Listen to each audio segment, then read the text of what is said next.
house. But I remember there was pictures of him. I was in England when this happened. There was pictures of his father Feile in his nightshirt and his cap. He looked like Ebenezer Scrooge or something. But after all of that, he was taken out of the parish and somewhere to go away to retire. I think he was a tough guy. Yeah. Now, then you left school and went on to the secondary school. Secondary school in Kerry. No, before you get to Kerry, to run by the Christian Brothers. Well, actually, Presentation Brothers, which is the same thing. They had the same collars and everything. They all looked the same. Yeah. Well, they all had the same big sticks. But they wouldn't hit. They never wouldn't hit you. No, they would just flail you. How many years were you there? 2 years. 2 years, and that was a tough grind.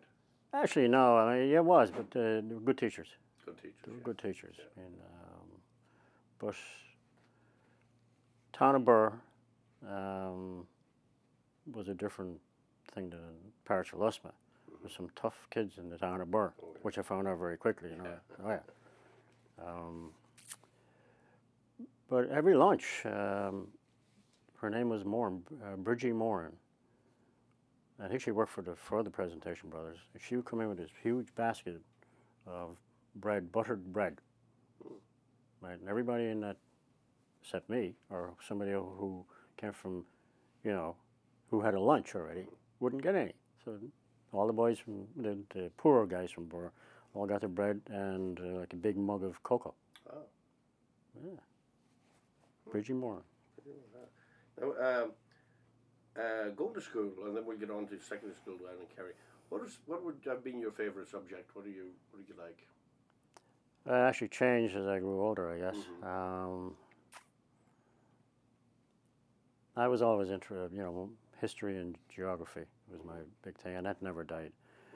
But I think as I grew older, languages became my favorite and best subjects.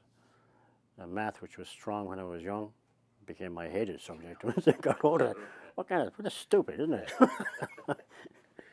Now, in language, you were speaking both English and Gaelic. Yeah, especially in Burr. If you didn't speak Gaelic, every subject was done in Gaelic, except English, of course.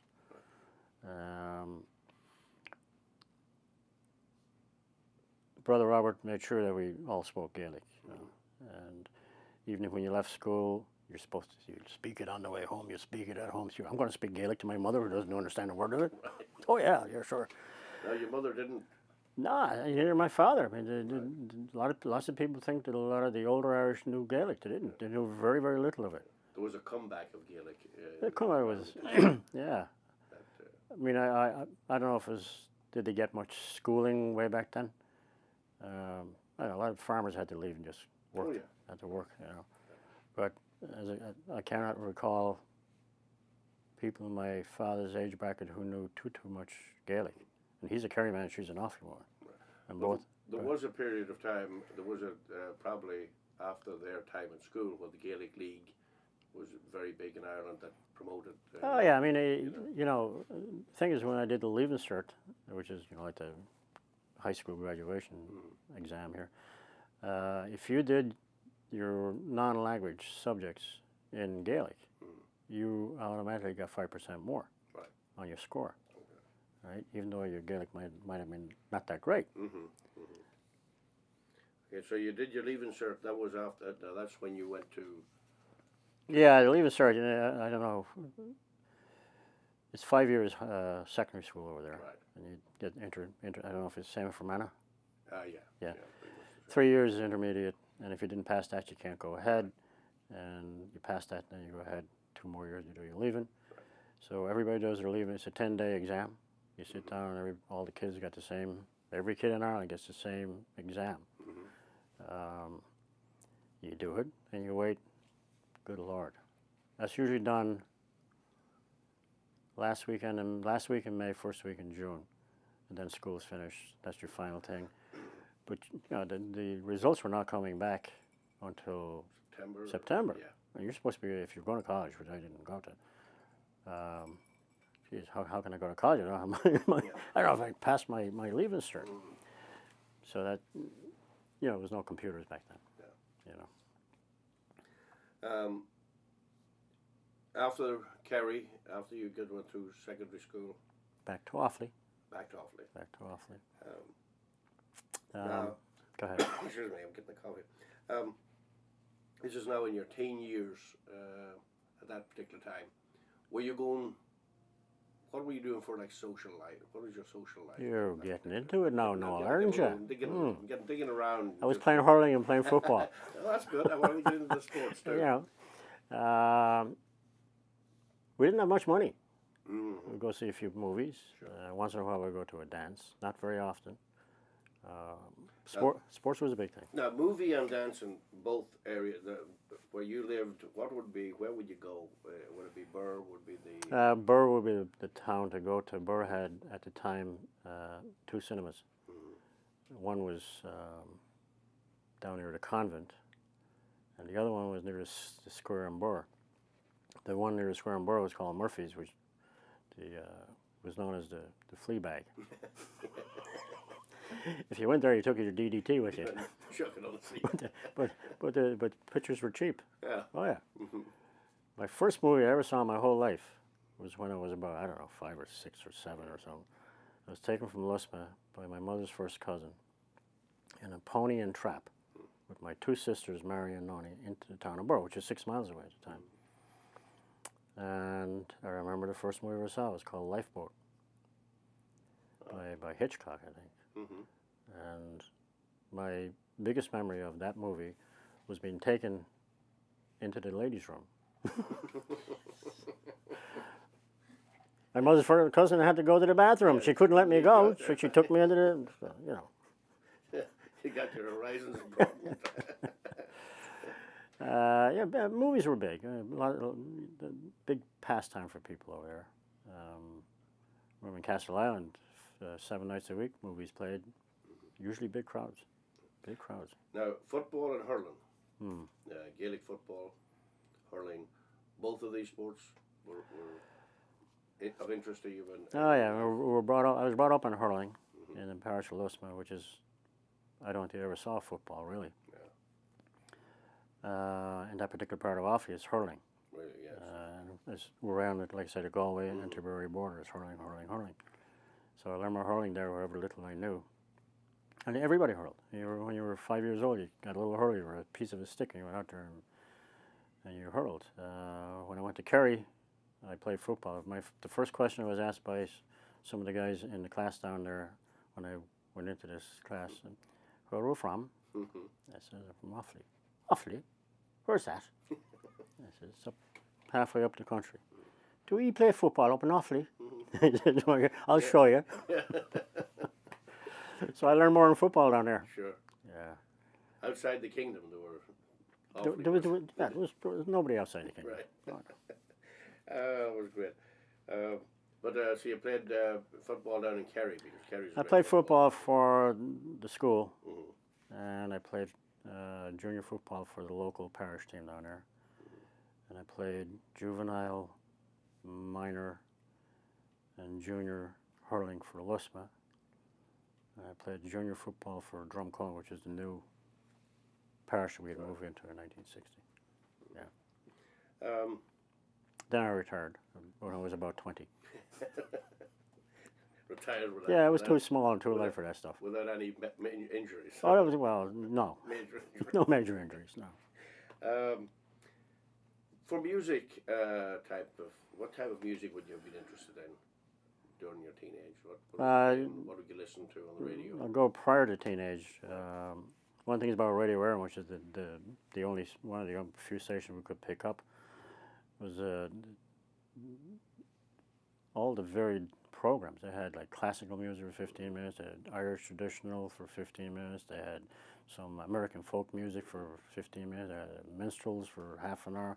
So if you ask me what kind of music I liked when I was young, I liked it all. I still do love music.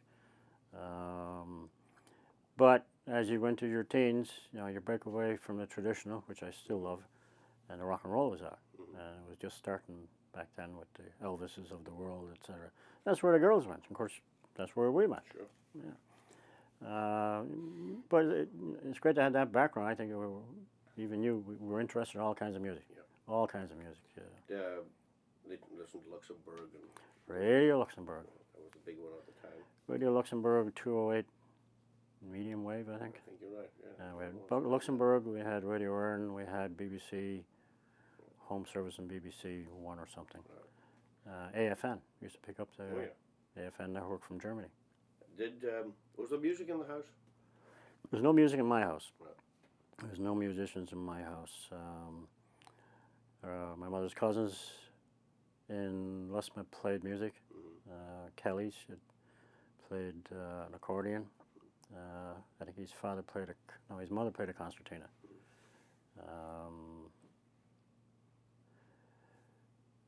John Coughlin, who lived about two miles down the road, was a great flute player, and he was music in the area. Oh, it was always music.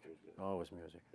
You mentioned about and I want to just pop back at it, but you mentioned about the dance, the local dance once a year at Christmas.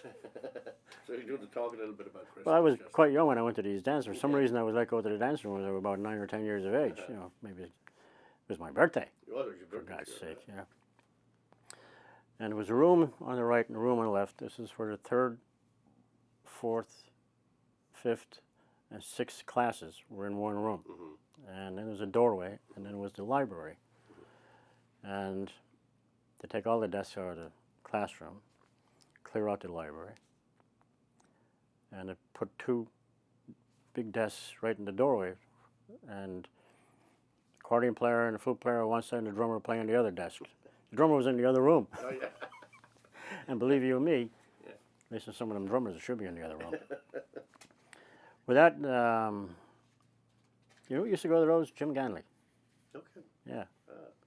He said he cycled from Moat, which is a long ways to cycle, yeah. I think he might have stayed in Banner. He had a cousin in Banner. He might have stayed in Banner. But that was every year.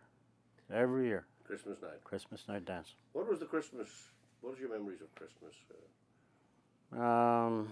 Christmas Day? Exciting because Santa Claus was had these people out there watching you for weeks beforehand, and you look out the window, and there was somebody out there watching you.